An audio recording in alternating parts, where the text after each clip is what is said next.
Hello and welcome to the Kick in the Creatives podcast, hosted by myself, Sandra Busby, and my fellow creative Tara Roskell, offering you interviews, inspiration, motivation, and a gentle prod in the right direction. And for lots more information, challenges, and other useful tools to help you get creating, you can go to www.kickinthecreatives.com. And of course, this is where you can also find today's show notes. Enjoy the show.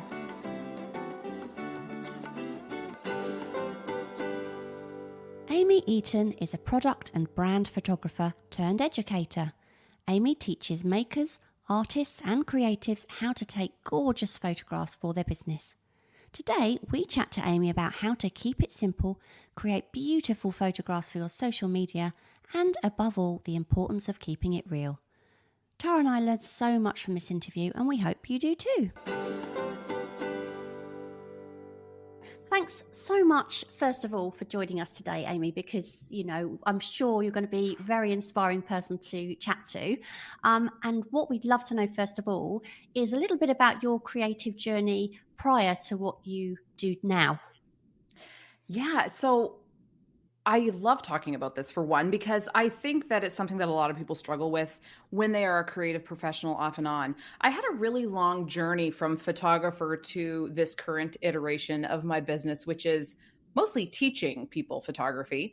So I started as a photographer in 2008, and I worked in various capacities as a photographer throughout the years, alongside a day job that I was also working that made me very unhappy, which is a common story for a lot of us creatives. And I kind of got to a point where the narrative I was sharing with myself was that I really wasn't a very creative person. Even as a photographer, I didn't feel like a creative person, which I've gone through a lot of processing and reflection and healing. And I'm at a point now where I feel like that's a little silly for me to have thought that, but I really felt like I didn't necessarily bring a lot to the table that was unique or special, and it didn't feel creative to me. And because I'd been a working photographer, especially as a product and brand photographer, you spend a lot of time trying to capture other people's visions for their brand. You want to capture their vibe and their aesthetic. And I had lost what mine even was, or maybe I never, ever fully really knew what mine was. I'm not sure. But, I got to a point where last summer, and this was actually after I started teaching, I'll kind of loop back to that before. This kind of happened as I was even in my current iteration of my business. This was a message I was telling myself, that I wasn't a creative person. I liked being surrounded by creatives, by teaching them photography, but me personally, not so much creative person. This is what I was telling myself. And I found that the photos I was taking just didn't feel like anything. There was no emotion or creativity behind them. I took a photo of my kids and was like, yeah, looks like it could be in a catalog, whatever. Nice shirts. There was no emotion behind it. I didn't feel any kind of, emotion that you should feel when you create art, or at least you should feel something, So I really, to me, that was further evidence that I wasn't a creative person. And then I went through kind of a tough time of, I feel like creativity, if you don't express it and it's in you, it will find a way to manifest. And if you're continually shoving it down and denying it, it may start to burst out of you in strange ways, like it did for me. Like just randomly, I just burst out crying in the shower because I just wanted so badly to create something, but had this kind of block up about it and didn't feel like I should or could or whatever, or was capable or whatever. So I went on a bit of a journey with some support from other people who were working through this with me. And I very slowly and somewhat painfully rediscovered this creative joy of mine through photography. And it was a slow process, for sure. It's an ongoing process too. And I think we're all like that as working creative professionals. There's always times when we feel more creative than others. So it's still a process, but I I started out by just taking more photos, and I wasn't sharing them, which was important to me because everything that I created thinking that I'd have to share this, that I would share it. How is this going to resonate with somebody? I felt like every time I was creating something, I was creating for other people, whether it be for a client or for feedback on social media or for marketing or whatever. And so I took the time to just take photos for myself with the intention of never sharing them. Maybe someday in a book or something that I would write in my dreams, but not for the purpose of just posting them on social media right away and sharing my story. I really wanted to keep them for myself, so I felt like the creation was truly for me as a creative person, and I kind of experienced a bit of a creative rebirth through that, and that was really amazing. And while what I was going through that, and I was still teaching people photography, so that in that capacity, my business hadn't really changed, but I changed. So I felt like I was no longer somebody who was providing this service for the creative community. I shifted to feel like I was part of the creative community, and I was sharing my experience and my knowledge so that we can all be better as creatives. So it was a subtle shift looking inward. I'm sure if someone was outside looking in at my experience, it probably seemed like a subtle shift, but for me, it felt like a very big shift. And it was great. So can you tell us exactly what you do now, having got your feeling for creativity back? Yeah. So I teach product photography to creatives mostly. So now that I have embraced my creativity more, I infuse a lot more creativity into my teaching. So originally it was very technical focused, which is important and people need to learn that. And I have a capacity to teach it in a very simplified way so it's easy to understand. But the missing piece was that joy. So I would have students who would take my course and who would learn how to take great photos for their business, but they still didn't feel like they liked it. It still felt like a chore for them. And I felt like I had missed something important in delivering that.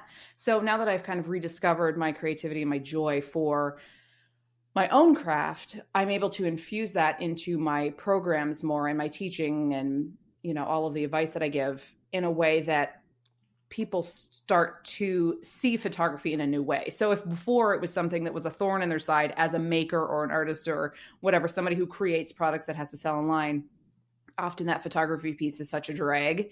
Now it's something that people are starting to shift and see as more of an extension of their creative process, something that can be kind of the cherry on top of their creative process. So they make this beautiful thing and then they capture it in a way that does it great justice and can help it find its new home. And then they still have those photos afterwards to experience and cherish that thing that they made. And it's become a more holistic way of teaching, I think, now.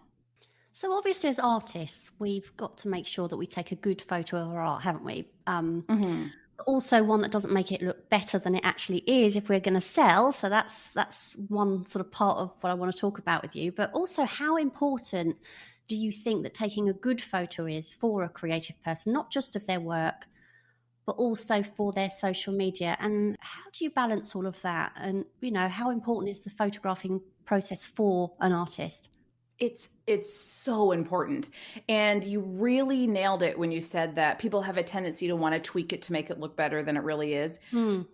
Maintaining the authenticity and integrity of your actual piece is so important, from the color representation to capturing the textures. You don't want to misrepresent your photo by maybe taking the editing too far and enriching those colors and maybe beefing up that texture. But you definitely want to have the skill set to capture it in a way that does honor it for exactly what it is, so that people can really experience it through an online sales type situation, because it can be so hard for people to put that into context and imagine what the texture of a piece looks like, or how the colors look in real life. And that's something that can be really hard to communicate through photos. So by being able to do that in your photos, that's why it's so important. You have to really replace that kind of in-person experience for people and do that through your photography. So that doesn't mean, taking just a great photo. It's important to make sure that your piece is really authentically represented in that photo. So for those of us, well, like me and Sandra, who know not much about photography, or we haven't got a really fancy camera, can you give us a few tips on how to photograph our artwork? Oh yeah, for sure. The number one thing is always going to be your lighting. Lighting is the most important ingredient in the recipe of photography. Photography is literally derived from the Greek meaning drawing with light. So light is an imperative piece to this puzzle. So it is really important to have great lighting. So that means that the lighting should be neutral in color. So typically midday daylight is neutral in color. If you've ever gone to the store and bought light bulbs for your home, you probably have noticed that there's kind of that cool bluish light, and there's also a warm kind of reddish orangey light. And those are different spectrums of the color temperature that light can have. So finding something that's in that neutral zone, which is usually around between 5,000 and 6,000 Kelvin for you people who like numbers and specific information, that would be the temperature of light you'd want to seek out. Having that neutral color is really important because, again, the color of the light, if it is too blue or if it is too warm, it will affect the colors of your piece as well and misrepresent it. So having that neutral color is really, really important. Also, avoiding direct light is really important. So that would be light that comes directly from the source to hit your piece of art or your product or whatever it is. So if you're out in kind of broad daylight in the middle of an open area and the sun's just beating down on you, that would be direct light. That light is coming directly from the sun to hit your product or your piece. And if you use the flash on your camera, the like pop-up flash, or the flash on your smartphone camera, that is also direct light that would go directly from the source of the light to hit your product. So it's really important to either seek out indirect light, which is light that has bounced off something else. So if you're in a room in your home and it's a fairly brightly lit room, there's no lights on, but it's pretty bright in there, that's indirect light. So that's light that is coming in from the window, but it's kind of bouncing off the walls and just brightening the space in general. And another type of indirect light will be diffused light. And that is light that actually travels through some sort of translucent material. So if you have a ring light, like I have a ring light right now that's, blasting me in the face very bright. And it has a translucent plastic covering. So the light that's coming from those little LED light bulbs inside is traveling through this translucent material. Those light rays are getting kind of broken up and scattering, makes it a lot softer. So that soft indirect light is what you want to find and use the most. And it should be plenty bright. You don't want to be kind of grappling with light that is too low, that's kind of later in the day or maybe in a darker room in your home. That's going to make it difficult to really get a good quality light that's going to give you a nice, crisp, sharp photo that can show off all of the textures and brush strokes and all of those special things that go along with your pieces. So lighting for sure is number one. Styling is also important. I think we're going to get to that soon when we talk about kind of how you can stand out and appeal to the right people. But styling is really important. Choosing the right props and backgrounds and kind of scene, and of course editing is super important, and it can be tricky. It's a delicate process because you don't want to overdo it, like I mentioned before, but you do need to do a few key things like size your photo appropriately, crop it so that it's really straight and the edges of your art piece are aligned with the edges of the photo so that it looks really clean and professional. You want to make sure that you do something called embedding a color profile, which I can get into. That's a whole tech thing. There's a video about it on my YouTube channel if anybody wants more information. Essentially, that just makes sure that the colors are rendered accurately across different websites on the internet. Right. Right. So yeah, there's a few key things that really need to happen when you edit. So that's important as well. And that's kind of the brief how-to of how to take a good photo. Talking about lights, the hardest paintings I find to photograph, first of all, are the ones I do that are dark, have a dark background, because I always find the light just bounces back off of the canvas, and it kind of turns into this hazy blue color, and I find that a nightmare. But in fact, we've both got these lights, haven't we? We've got some quite cheap softbox lights, but they're really big and bulky, and they don't seem to give off a great deal of light. So what would you say is a good alternative to lights like that are a bit better and maybe a bit smaller and a bit brighter? Oh, have I got a recommendation for you? So I also was a user of the softbox lights for a long time. That was a very traditional type of lighting that photographers would use. But in this kind of new day and age, there are these magical things called LED panels. And my husband paints miniature models. He's a Warhammer player. He paints little tiny miniatures and he takes photos of them, and he wanted better light and ones that weren't big and bulky, and he didn't have to take so much time to set up. So I did some research and discovered these LED panels, and they're about 14 inches. They're like a size, kind of like the shape of a piece of paper, 14 inches long on the long side. So they're small, they're thin, like a TV, like a flat screen TV would be. And they're really easy to stash and store. And the light is fantastic. They are really high quality, very bright. And the best part is that there's a really good color rating index for those. So the color rating index indicates how accurate your colors will be. And I know that a lot of soft boxes have those fluorescent lights. There's those kind of like light bulbs inside that are the coils. And that's what I always had. And so when I actually got these new lights, I tested them. I kind of did a shot of the exact same thing, same backdrop and everything with the soft boxes versus the LED panels.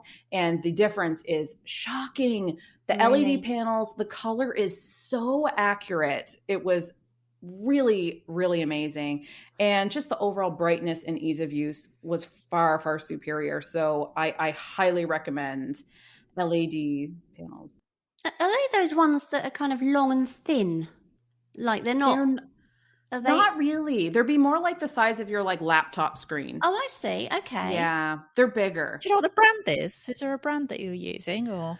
I use the newer brand. So I like to buy, first of all, just as a person in general, I don't really feel the need to spend incredible heaps of money on my photography equipment just for the sake of it. If I can get something that works really well for less, I will buy that. Yeah. And especially because I want to use the same tools that I recommend to my students, and they're not necessarily going to go and buy the best equipment that they can get. So I, with the exception of my camera, which of course is a higher end one, I try to keep the lighting and all of that pretty simple and accessible.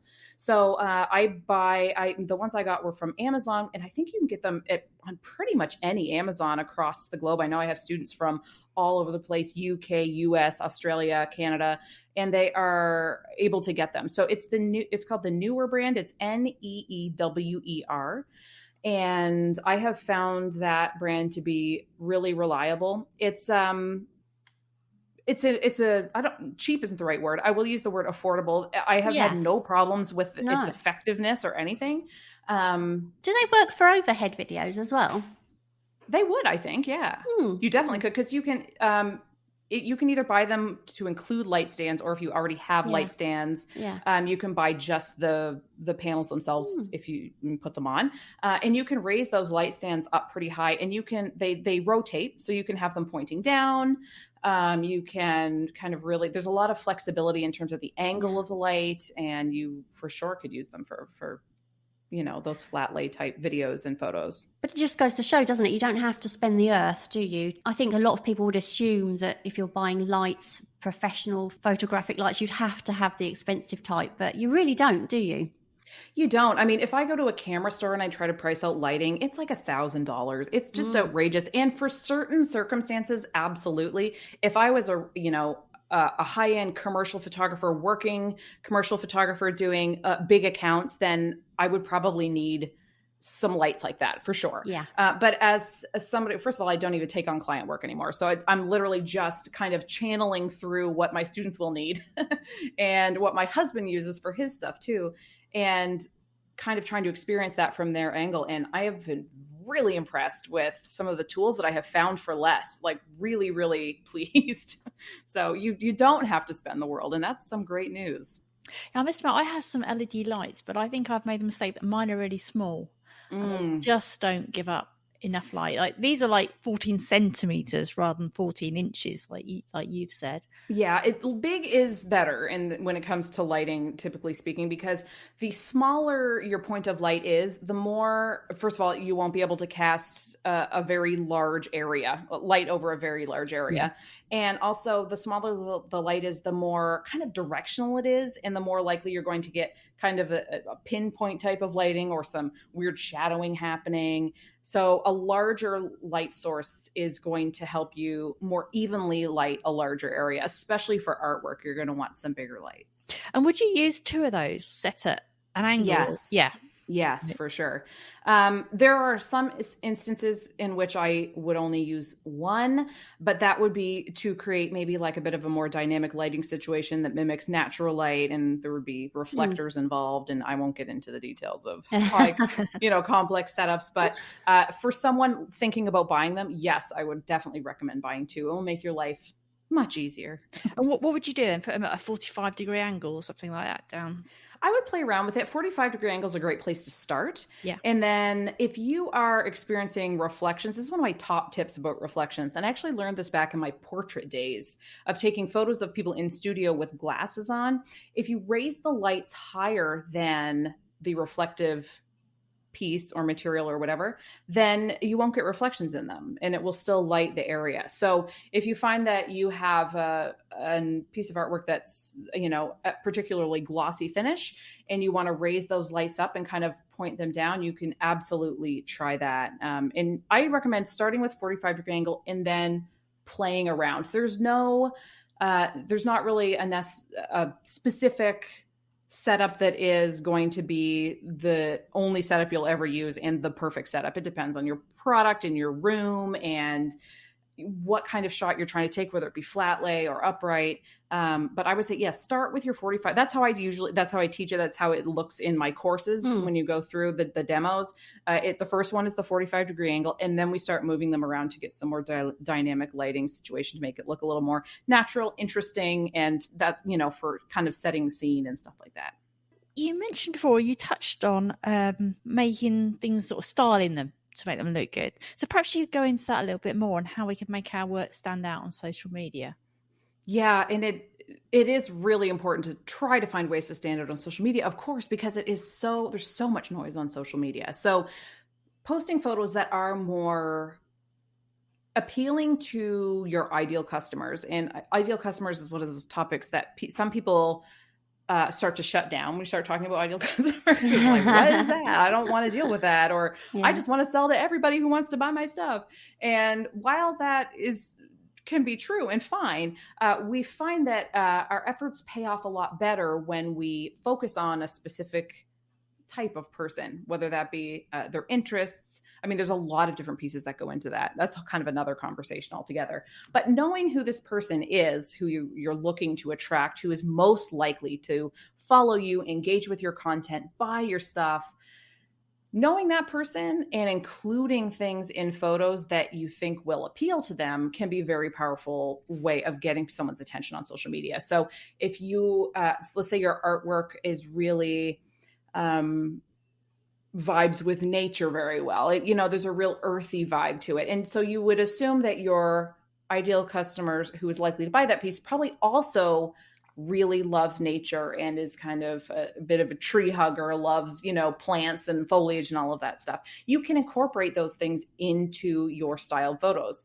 Plants are always a good call when it comes to props. No matter what your brand is like or your products are, there's probably a plant for you because there's so many different ones and they always look so great. I do recommend avoiding fake plants. So you will have to go through the effort of getting real live plants. You can even dried plants. Some of those, like dried hydrangea looks really nice, or dried eucalyptus can look really nice.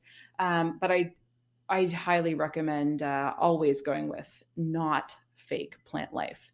But yeah, overall, just thinking about who your ideal customer is, what kinds of things will resonate with them, what will speak to them, so that when they're scrolling, they see something and they know, well, this is for me and I'm going to stop and check it out. And it's just something that really makes them stop that scroll, because it does really connect with them, and it makes them feel like it makes sense for them.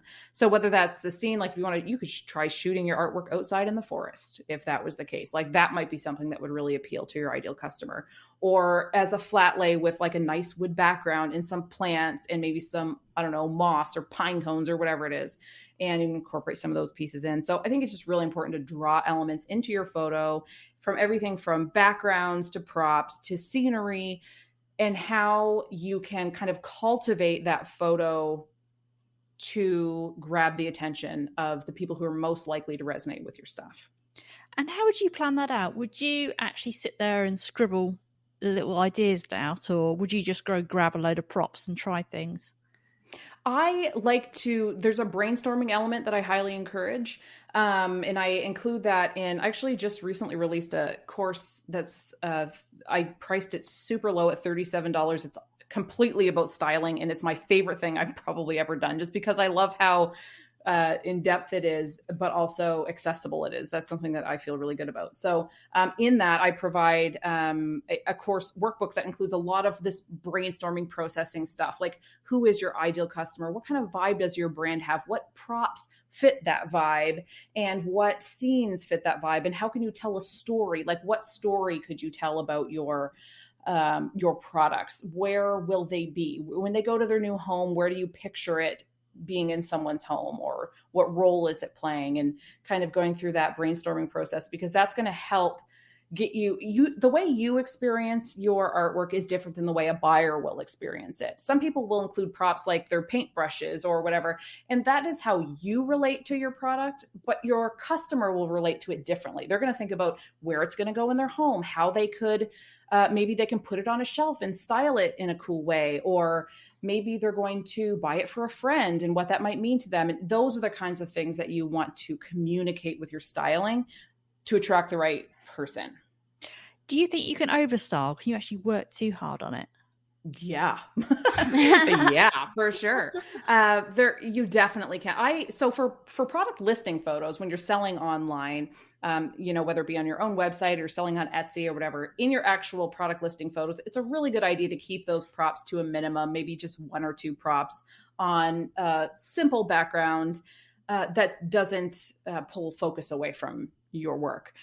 Because someone who is on your listing is kind of already in that decision phase, that you've already attracted them and convinced them they should check it out. They're into it. They're there to feel informed about your product, like they really know it, so that they can make that kind of purchase. So props aren't as important at this phase of getting someone to your website, because they're kind of already sold. The props are really helpful in helping sell the lifestyle around your artwork, or appeal to that person and grab their attention. And that is a great place for, maybe if you sell on Etsy, that could be one of your main photos, so that you can grab somebody's attention in the search results, or on Instagram or what have you. But even in those scenarios, I think it's really important to keep it to a minimum. I don't have a specific number. I would say don't go over this amount, because it really depends on your product and your piece and the props you're using. But typically, when you glance at that photo, the thing that jumps out needs to be your artwork. And if there's too many things in that photo that is just making it too busy and your piece is getting drowned out, then you have too many. Oh, it's distracting, from what you're actually trying to show, isn't it? Yeah. That's interesting. So if you're someone who either doesn't get a lot of time to create, or maybe one piece of work takes a long time to create, what suggestions do you have to get more mileage out of that one piece of work? I mean, I worry a lot about people getting bored of me posting, say, progress shots of one painting over a long period of time, because I do oil paintings and I use layers. So sometimes they can take a few weeks to finish. And then all the time I'm worried about, oh, well, by the time I get to the finished piece, there's no kind of, ta-da moment where it's like, oh, here's the finished piece, because they'll be going, yeah, barely changed from last time. So how do we get around that? And I always think as well, do we post lifestyle photographs in between products, or should it always be about your product? And it's just really hard to work out how to keep people interested. I think that variety is so key. And also remembering that when people buy from an artist, they're buying from the artist because they want something unique and special. And they're buying usually because they want to buy from a real person, instead of just going to like some home decor store and buying some random, wall painting. That's just whatever. But when someone's taking the time to buy something from an artist, or if they're interested in that, then there's a connection there. They're going to have that piece that you created on their wall, and that's really special, and buyers feel that. And so giving them the opportunity to get to know you can be so important, special, and valuable. And Instagram is the best place to do that, because that's where people want to connect. It is social media. And although Instagram is certainly doing a lot to encourage sales on the platform, there is really the overall sense from customers still that they really just want to get to know you and become fans and fall in love with your work through the platform, as opposed to just be sold to on the platform. So in doing that, you absolutely should mix up your Instagram. Please do share those works in progress photos. You don't have to share every single step, like you said, if you want a nice element of surprise. But people do love that, and I think they're more invested in those pieces. And as they see it coming along, they may think, well, I think I want that in my home, especially because they've kind of seen it being birthed, and that's really special too. But you can also share photos of your studio and your workspace and what that looks like, so they can envision where these works are coming to life, and things that are important to you. It doesn't have to be super personal, but maybe like a playlist you love to listen to when you're creating, or the view outside your studio window, or where you have found inspiration. Like, let's say you went to the beach and you found inspiration for a piece. Share a photo of the beach that inspired you. You can share, if any of your customers share photos of your artwork in the home, you can absolutely share those with their permission, of course. And you can also explore the idea of plopping your artwork into mock-ups. That is a whole other conversation we'd have as well. And it does have to be done well and tastefully and properly. That was actually my job once, was I created mock-ups for an artist. She would send me. Can I just photos. ask, sorry to interrupt, but can I just clarify what you mean by a mock-up? Are you talking about one of those photos where you kind of superimpose your painting onto someone else's wall? Is that right? Is that what you mean? Yes. Oh, okay, absolutely. Right. And you can buy ones that are set up specifically for the purpose of a mock-up. So a lot of the kind of technical stuff is already taken. Like, there may already be kind of a drop shadow on the wall to make it look real. And so there's tricks to it to make it look like it's real. But there are absolutely some that look so good when it is done. So if you're interested in delving into the world of mock-ups, that is a way that you could share more photos of your work in different contexts. And then that way you are selling kind of the lifestyle around your pieces, and communicating that vibe and that kind of aesthetic that would go well with your work, so that people can see that when they're browsing, and know that may very well be a great piece for them.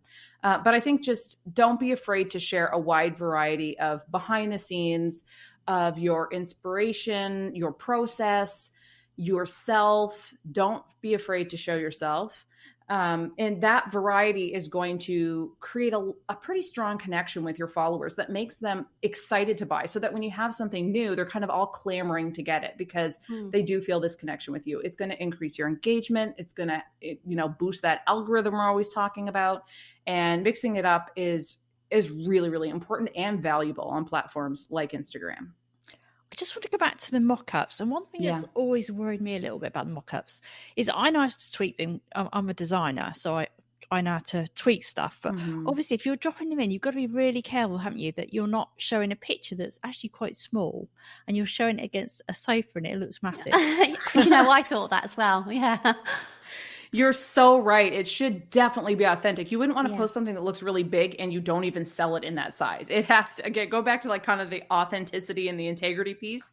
What I like to do, if you have smaller pieces, you can get photos for mock-ups that's like somebody's bed, that's like a bedside table. And you can just, so if you have something that's, maybe an 8x10 or 11x14, you can get some of those photos that are a little bit more zoomed in as opposed to a whole room and how it would look above a coach, but maybe how it would look just like hanging above somebody's nightstand, like by their bed or something like that. So you can kind of grab mock-ups that, allow for smaller pieces to be represented really well, but also authentically. Yeah, like one above the toilet, something like that. Yeah. yeah, exactly. If you were going back to doing the lifestyle idea, say you're just going to show like your morning coffee and you get ready, how would you make that look a bit nicer? Because if I did that, I know it would look really boring. a chipped mug and exactly. coffee rings on the work surface. Choose a cute mug that morning. But you can, I do stuff like this all the time because I have 2 kids who are really young and demand my time, and I don't always have time to set up these elaborate photo shoots. So often I'm just kind of like, well, this looks kind of nice, I'm going to grab it. So what I'll do first of all is take it to a place where there's great light. So kind of going back to that great light situation, and I'll find a surface that is a nice surface. So I'm probably not going to go grab one of my backdrops for a situation like that, but rather than kind of place it on my countertop, which looks a little shoddy right now, maybe I will put it on like the desk in my office or the nightstand in my bedroom that has like kind of a neat wood grain that's going to look really nice. And then I'll just grab a couple of things that go with it. And also angles are important. So think about how it's going to come across in the photo. A lot of times, I'm just going to make it really simple. Either flat lay or straight on at eye level is typically your best bet, usually, in keeping it simple, because sometimes there's certain angles that just don't flatter things, especially like mugs, because everything that's closer to the camera appears larger. So you can get some really strange distortion in a mug that looks really odd. So just on the mug topic, but that goes for anything. But if you do photograph kind of straight on a flat lay, like straight down, kind of your bird's eye view, or straight on at kind of your eye level view, then you are probably going to have a decent angle there. So lighting, background, angle. If you want to grab a few props, it can either be like this, a spoon, maybe a plate of cookies or something, or muffin, or you can have books if you're going to be reading, or maybe your journal, or whatever you're going to be diving into, have that, alongside to continue the narrative a little bit more in your caption and make it relevant. So those would be kind of how I would do it. It doesn't have to be elaborate, but just kind of thinking a few things like lighting, background, and what else you could include in the photo to carry that on. And of course your angles, that ways to elevate it a little. Just going back, you sort of mentioned the fancy camera earlier on. You don't really need that now, do you? Because the iPhones or the smartphones are so good, aren't they? Their cameras are amazing. They're pretty good. Admittedly, I still will use my DSLR for almost everything that I post. It's just one of those things where the iPhone cameras are better than they've ever been, but the sensor is very small, obviously, because it's fitting inside of a smartphone. And the sensor is a really important part of creating a high quality photo. So, DSLR cameras have pretty big sensors, and you just can't get a big sensor, obviously, in a small phone like this. So there are limitations, but there is nothing stopping you from starting to learn photography or from taking that coffee shot in the morning with your smartphone camera and going as far as you can with it and seeing how, and maybe you don't ever need anything better. It just kind of depends on how fancy you want to get with your photography. But there's definitely a lot of flexibility with these cameras in your phones today, for sure. I was just going to say, I love it when people shoot stuff like that and it's got that real shallow depth of field. So you've got the fuzzy background, but you can actually do that with phones now, I think, can't you? A little bit. So there's portrait mode on iPhones.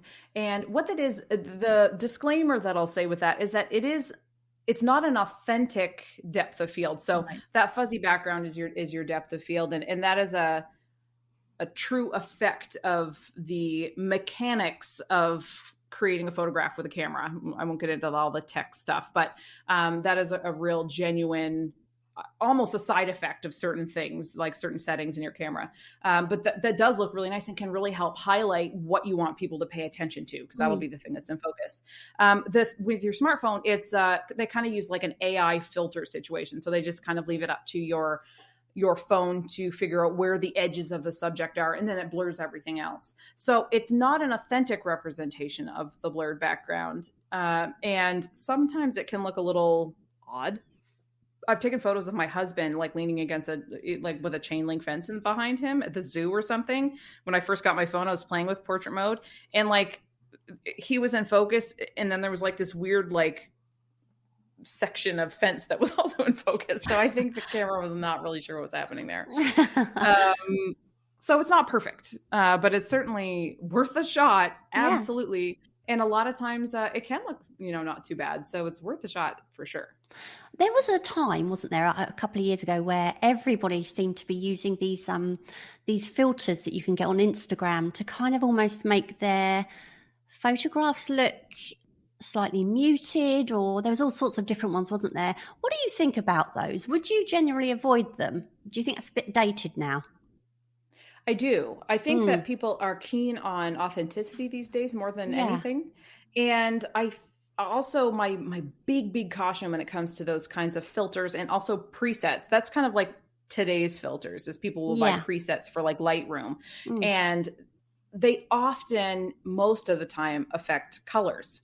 And that can be cool for, if you're taking a photo of your kid at the beach or yourself on top of a mountain. But if you're taking photos of artwork or a product that you made, the colors, again, have to be represented really accurately. So those filters and presets can often really mess with the color representation in a photo and make it like, kind of missell the look of your work. So that's really, really important. So definitely avoiding those. And if you do want to go with presets, I'd highly recommend getting presets that are specifically made for products so that they're designed to not affect colors.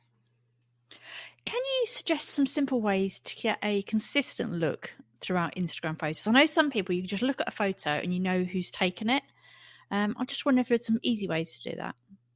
I think having that really consistent styling vibe is really important for that.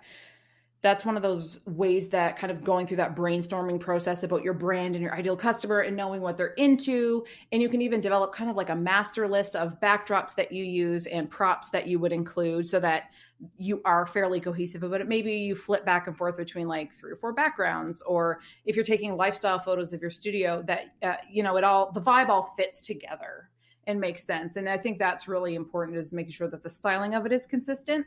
And that aside, you can edit them for consistency for sure. And there are certain editing styles that you can use. It's just really important to make sure that you're not using a filter that affects your colors.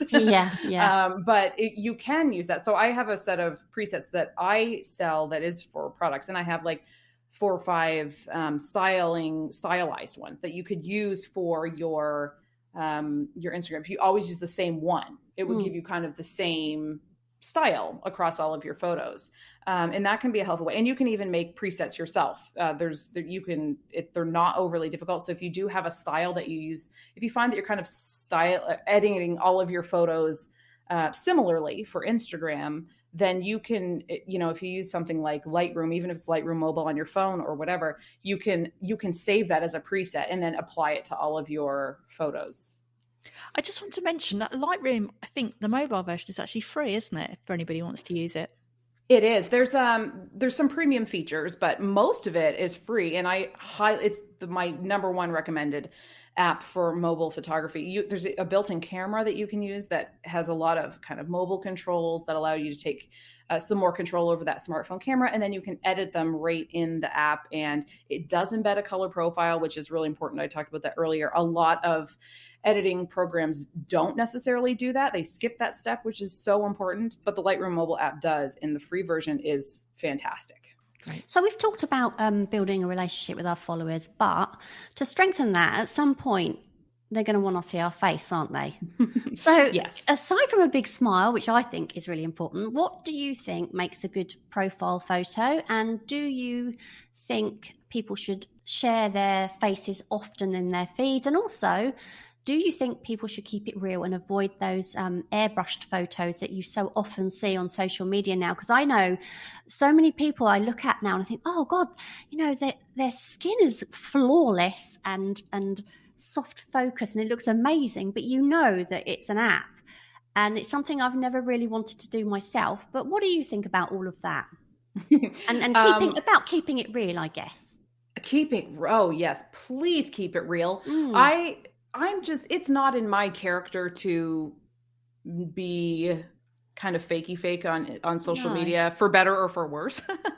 So, I mean, but I have found that people really appreciate that. And I think that then the people I follow tend to be more authentic people as well and represent themselves in real ways. And the feedback always seems to be so positive. People want to connect with an actual person more so than, you know, follow someone that is they've put up on this pedestal and can't possibly ever achieve in their mind what they're doing or what they have. So by keeping it real is so important.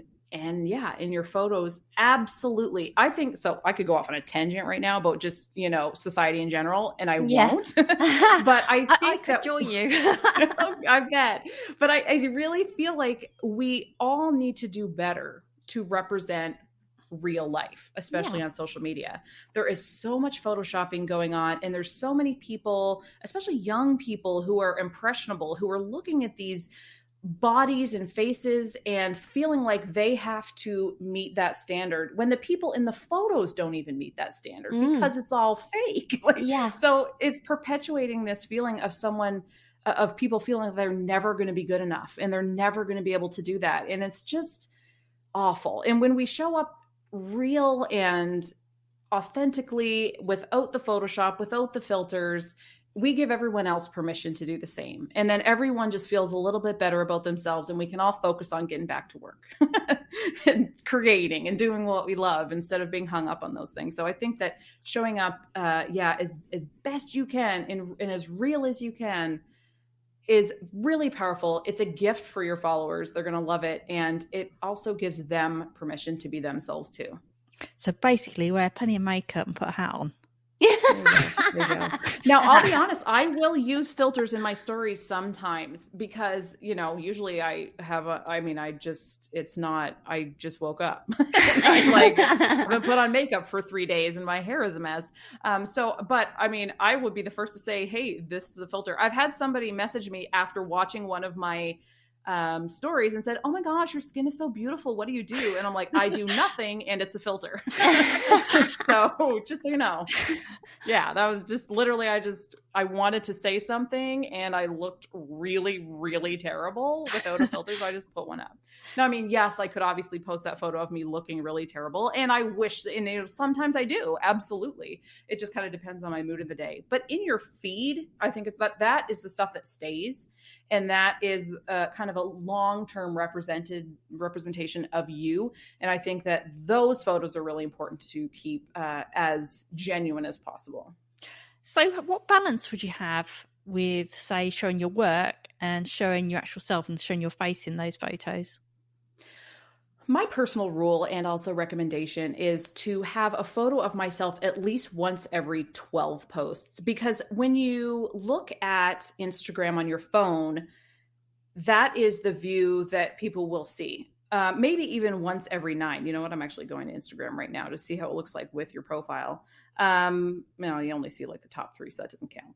Anyway, I do recommend going with the top. So make sure you have a photo of yourself at least every 9 to 12 squares, so that way, if somebody is scrolling, they're going to be like, see a photo of you in every screen, basically. So they're not going to have to scroll for a while to find you.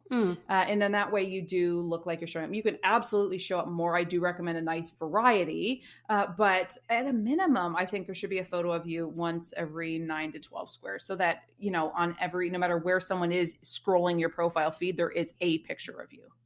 Also, the actual profile photograph, I know that some people just use perhaps a photograph of their work, whereas I don't know about you, but I've always felt it's important to kind of relate to that actual person and who they are, who is posting.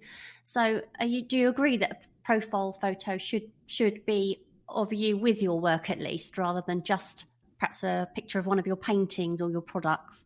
Yes, absolutely. I teach, that's how I encourage my students to do, to have a photo of themselves in the actual profile photo. If you're like, a business that's more of a team and you're made up of multiple, people or whatever, I think that it's maybe okay to go with a logo of your business. But as a, a solopreneur, as an artist, as a small business owner, and you're the face of your business, your profile photo has to be your face. And that's what makes people recognizable. We do have to think about Instagram as social media. It's not selling media. It's social media. So that connection is really important. And when people start to blame the algorithm, which sometimes, the algorithm is a pain in the ass. So yeah, I understand, like I do. But usually if we put social first, the algorithm follows. The important thing is to really focus on connection and focus on, meeting people and connecting with customers and talking with people. And that's where the magic in social media is. So absolutely, face of yourself as profile. So, this has been so interesting, actually. I think we've learned a lot from this, Tara, haven't we ourselves? I'm sure this is going to be so inspiring for so many people. So where can people find out more about you and what you do? Oh, I would love that. I hope that people will come join me on Instagram for one. I have a social media assistant who posts for me on Facebook, but I will be on Instagram.